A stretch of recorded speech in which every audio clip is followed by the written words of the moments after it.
بسم الله الرحمن الرحيم. محمد رسول اللہ۔ آپ صلی اللہ علیہ وسلم کی ولادت اور رضاعت۔ آپ صلی اللہ علیہ وسلم کی ولادت سموار کے دن ربیع الاول کے ماہ عام الفیل میں ہوئی۔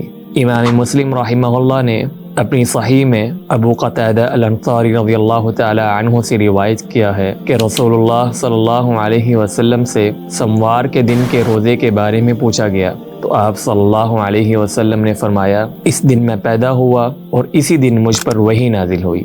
آپ کی ولادت کس تاریخ کو ہوئی، اس میں علماء کا اختلاف ہے۔ جمہور علماء کی رائے کہ آپ صلی اللہ علیہ وسلم کی ولادت 12 ربیع الاول کو ہوئی۔ امام احمد اور امام ترمذی رحمہ اللہ نے حسن سند کے ساتھ قیس ابن مخرمہ سے روایت کرتے ہیں کہ آپ فرماتے ہیں کہ میں اور رسول اللہ صلی اللہ علیہ وسلم عام الفیل میں پیدا ہوئے۔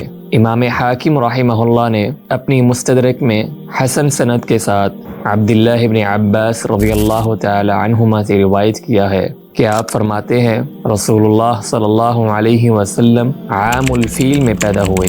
آپ کی والدہ نے آپ صلی اللہ علیہ وسلم کو کئی دن دودھ پلایا، لیکن آپ کا دودھ کم تھا، جس کی وجہ سے آپ صلی اللہ علیہ وسلم کو ابو لہب کی لونڈی سویبہ نے آپ صلی اللہ علیہ وسلم کو دودھ پلایا، اور یہ حلیمہ سعدیہ کے آنے سے پہلے کا واقعہ ہے۔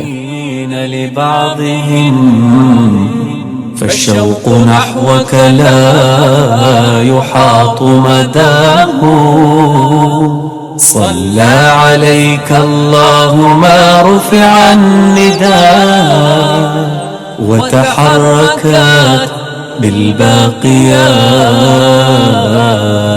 شفاه